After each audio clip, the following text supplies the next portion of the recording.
I wanted to talk about an idea that I'm going to call emerging science. I've seen a number of documentaries lately that have talked about various scientific ideas. Unfortunately, the presenters have rarely made a clear distinction between what is established science and what isn't. I find the result is usually confusing. In principle, I understand all of this stuff. I have a degree in physics, so I imagine that it's even more confusing to most people. The thing is, there almost always is a very clear distinction between established science and emerging science, and I wish it was all presented a lot better. So let's take a look at the idea from a chronological perspective. Scientific ideas take some time to crystallize. There's a transition when emerging science changes from being speculative and studied by scientists to being universally accepted. Here are some examples. Basic arithmetic is about as easy as it gets, and it seems obvious to us. But the number system we all take for granted took some time to work out. The Romans had a go at it, but the Roman numerals had some drawbacks. So eventually we all settled on the Arabic number system instead. We've come a long way. Pioneers in mathematics, such as Pythagoras and Euclid, figured out how geometry works. They worked out how this space of 3 dimensions we live in can be described by mathematics. It took longer to work out how all the different mechanical forces between objects could be described mathematically, but eventually Isaac Newton worked that out too. In the 21st century we have a great deal of established science. Because of the laws of thermodynamics, we understand how energy in the form of heat works. Thanks to Isaac Newton and Albert Einstein, we can predict the motion of objects in space and time.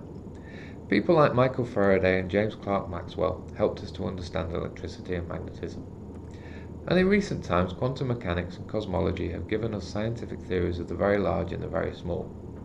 And these theories are now also considered to be established science. But that's where established science ends and emerging science begins. At its best, emerging science is clear ideas that attempt to shed light on some of the problems that remain in physics, such as the relationship between energy and the processing of information, for example.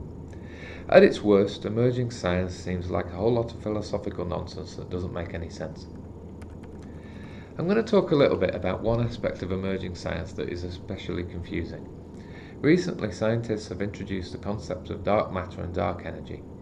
This was necessary because the established science of cosmology has slipped back into the realm of emerging science. That doesn't happen very often, but it has happened because the latest telescopes and satellites have presented us with new evidence that doesn't fit in with the established scientific theories. Galaxies don't appear to be heavy enough, so there must be some sort of dark matter present that we can't see. In addition, galaxies are moving apart faster than expected, so there must be some dark energy that's causing that.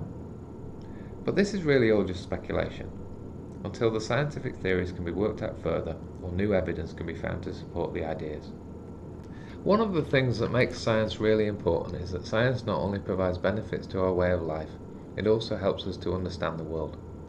This is because science can be explained in words as well as mathematics. Sometimes it's easy to understand science, but sometimes it isn't. An easy example is that you need to push something to move it. You have to give it inertia. Explanations of how fuel can be burned to create heat and do work are fairly straightforward too. But how we generate that usable energy is controversial. Carbon dioxide causes global warming because molecules of carbon dioxide in the atmosphere absorb and retain more heat than molecules of nitrogen and oxygen. All of this talk about science can be very positive and helpful, but sometimes even when the science is universally accepted, the philosophical interpretations may not be. This often makes fantastic material for science fiction, but we should be aware that the philosophical interpretations are not science, and so we should take some ideas with a healthy dose of skepticism, or with a large pinch of salt.